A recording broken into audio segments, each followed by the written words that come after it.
So hello guys, welcome back to my channel Bio for You About You.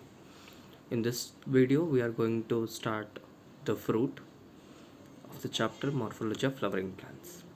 So starting with the topic, the fruit. The fruit is a characteristic feature of a flowering plant. It is a mature or ripe ovary developed after fertilization. If a flower is formed without fertilization, the ovary is called parthenocarpic fruit.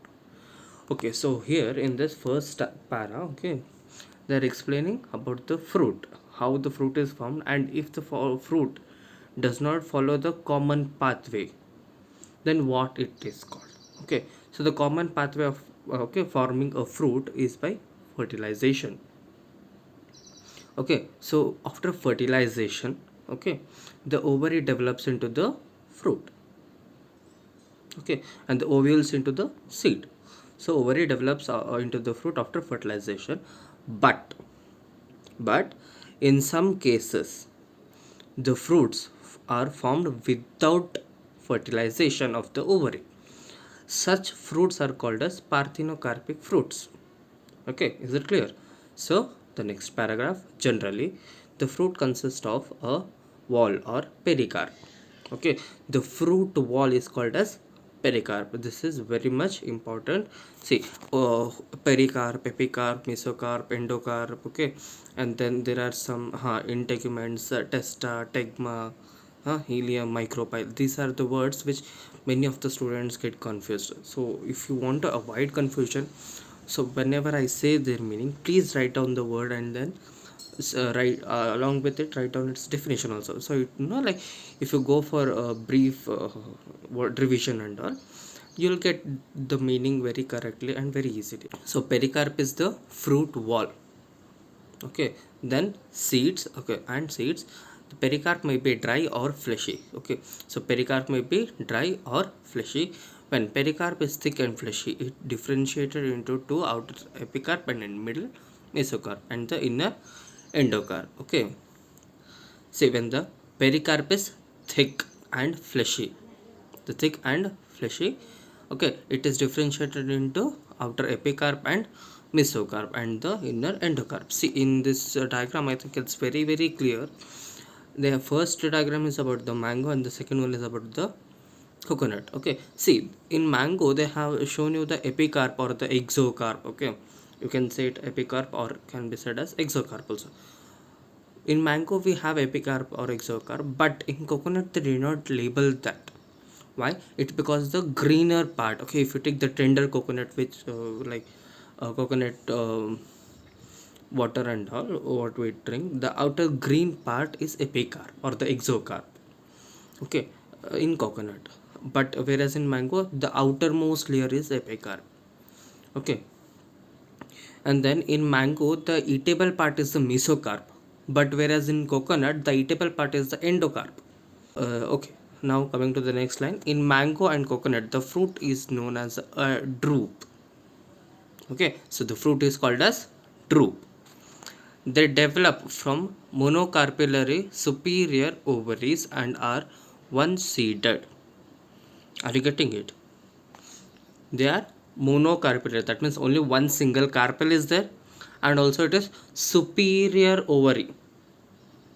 Okay, it is superior ovary and are one seeded. They have only one seed. So monocarpellary ovary, monocarpellary superior ovary, that should be very important. Okay, monocarpellary superior ovary and are one seeded. In mango the pericarp is well differentiated into outer thin epicarp and middle fleshy edible mesocarp and inner story hard endocarp. In coconut, which is also a drupe, mesocarp is fibrous. Are you getting it? See here in this, okay, this part they have clearly explained you what are the things. Okay, in mango the pericarp is well differentiated into endocarp, mesocarp and epicarp or the exocarp. Okay, the outermost thin layer, the very thin layer, the outermost layer which we usually throw while eating mango is epicarp or the exocarp. Okay, then a middle fleshy edible mesocarp. Okay, the pulp, the mango pulp which we eat, which we consume, is mesocarp, and an inner stony hard endocarp. Okay, the endocarp is the hard part. Okay, what we like usually the stony part, the hard stony part which we throw out is endocarp. That itself is not the seed. If you break that endocarp, inside that we have a seed. Okay. Oh, and but in coconut, which is also a drupe, so mango and coconut both are drupe plants, okay, are called as drupes. Mesocarp is fibrous. Mesocarp is fibrous, but whereas in mango, mesocarp is edible, but in coconut, it's not edible and it is fibrous. Are you getting it? But in mango, see how different these two foods are. Mesocarp is edible in one and it is not edible in the other one, whereas the endocarp is edible in one and it's not edible in the other one. Are you getting it? Next, the seed. The ovules after fertilization develop into seed. Okay, what develops into a fruit and what develops into a seed are two different things. Okay, you like many of the students confuse between these two. That should not happen. The one which converts into a fruit is called as ovary. The one which develops into the future seed is ovule.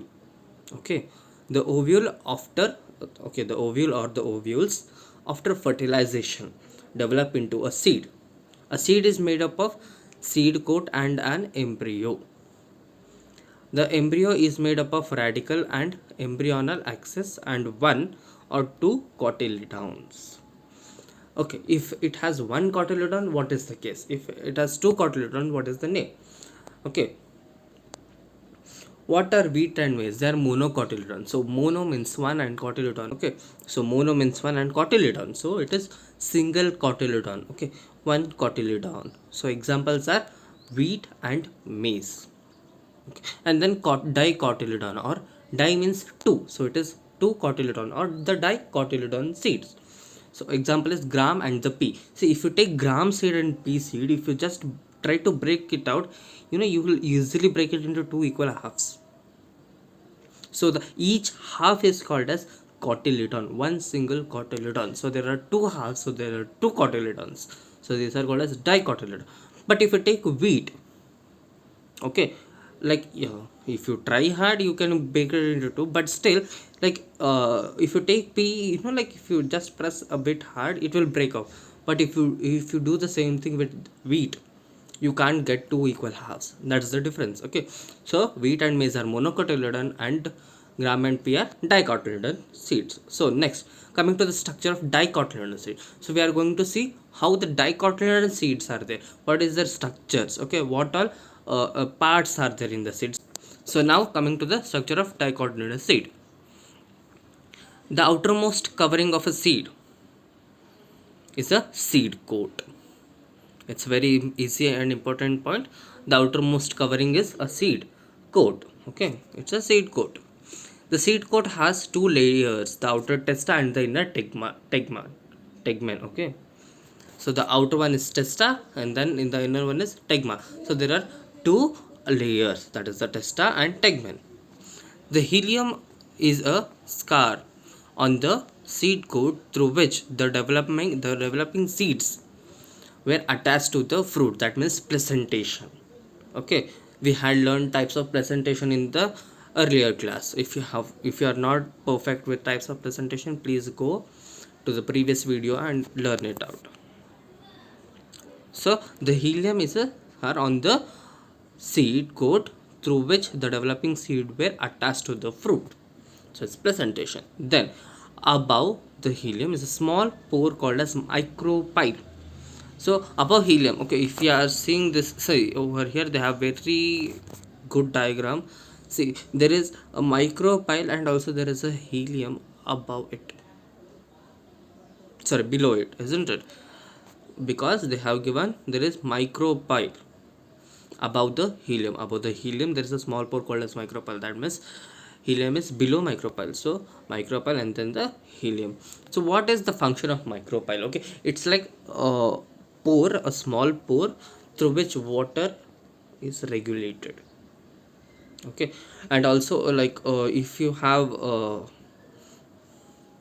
If the seeds want to germinate and all, seeds come out through this small pore called as micropyle, isn't it?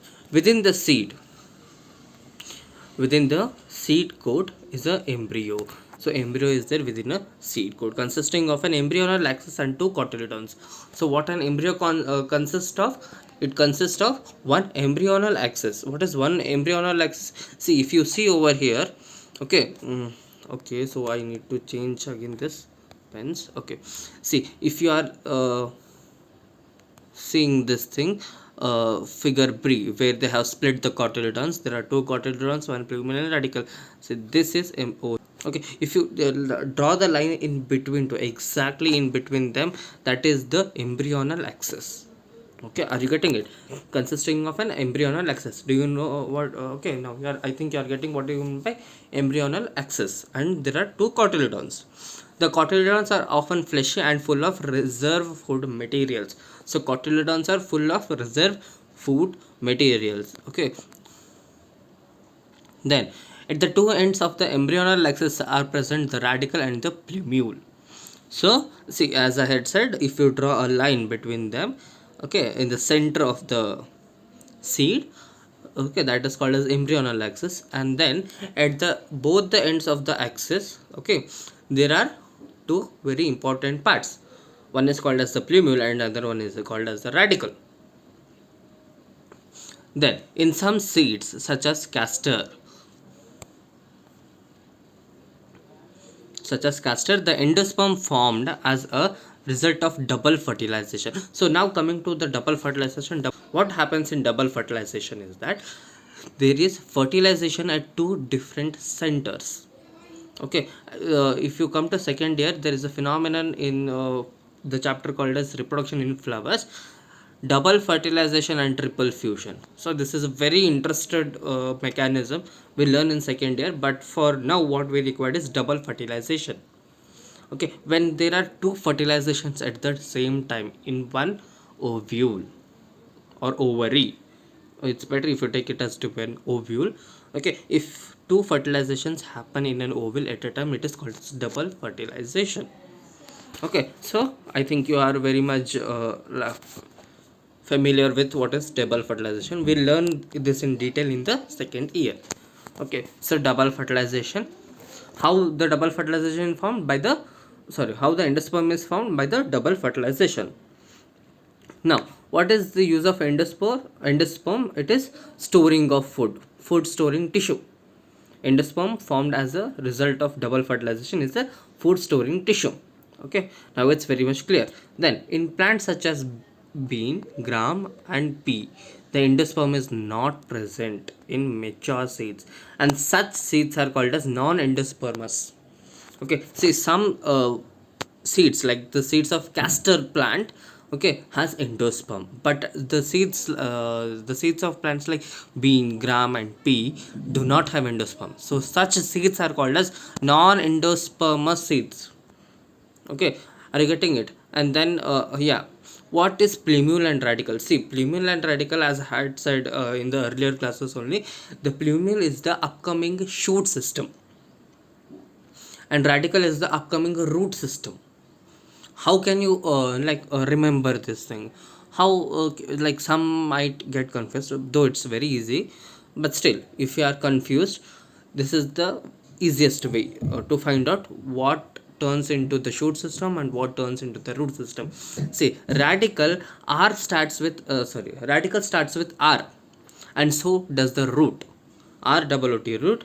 Radical is RADICLE. So R and R are very common. So radical turns into the future root system and plumule turns into the future shoot system. I think this is very much easy.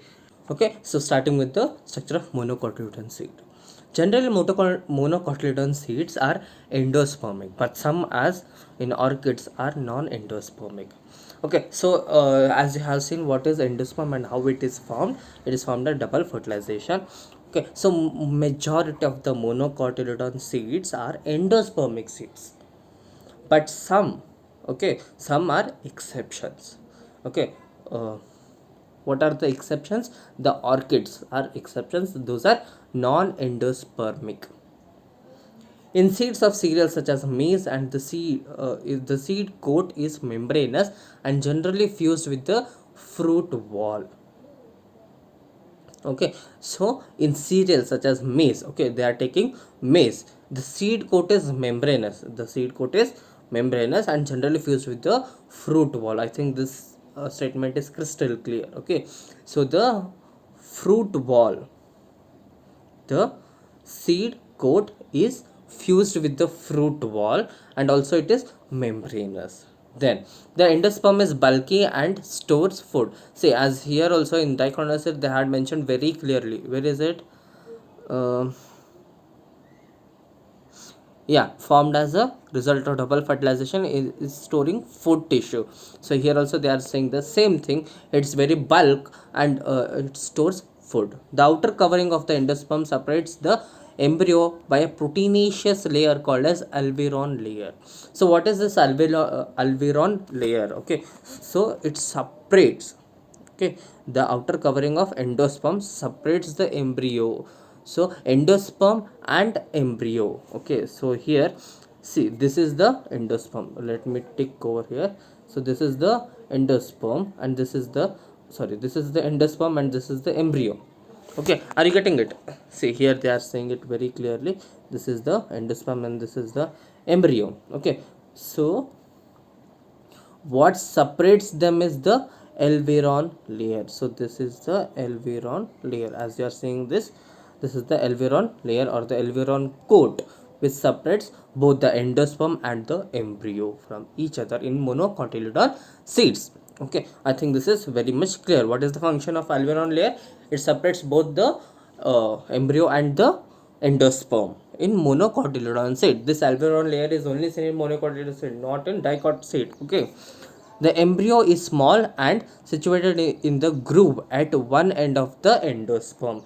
So it is very small and it is situated at the one of the end of the endosperm. It consists of one large and shield-shaped cotyledon known as scutellum.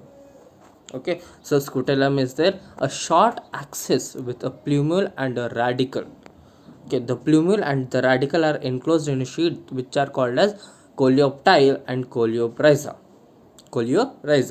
respectively.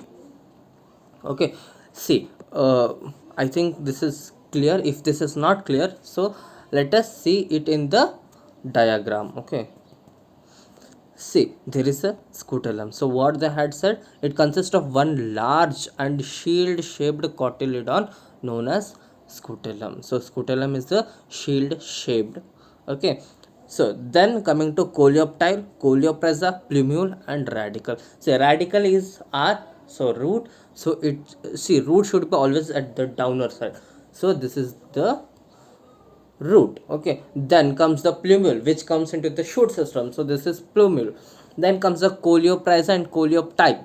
Okay, coleopresa and coleoptile, what they had said, the plumule and the radicle are closed within the sheaths which are called as coleoptile and coleopresa. So the sheaths are coleoptile and coleopresa. So what is coleopresa and what is coleoptile? So what, where is coleopresa and where is coleoptile? This is the question.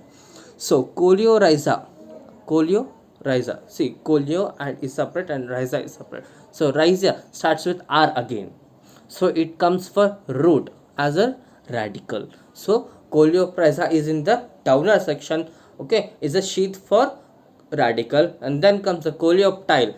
P and P is common again. See, if you cut the word coleoptile, coleo and then tile, so it is P and P is common for plumule and coleoptile. So it comes under shoot system, that is the plumule. Are you getting it? I think I have covered today's class. Okay, this ends the monocotyledon seed. Then comes semi-technical description of a typical flowering plant. Here we are going to read the families. Okay, the families such as the Fabaceae. Okay, then comes the Liliaceae. Okay, I don't know why. Solanaceae and then the Liliaceae. We'll read this in the upcoming class. So I think I should end my video over here. So if you have liked my explanation, please like, subscribe and comment. Okay, if you have doubts, so please comment in the comment section. Thank you.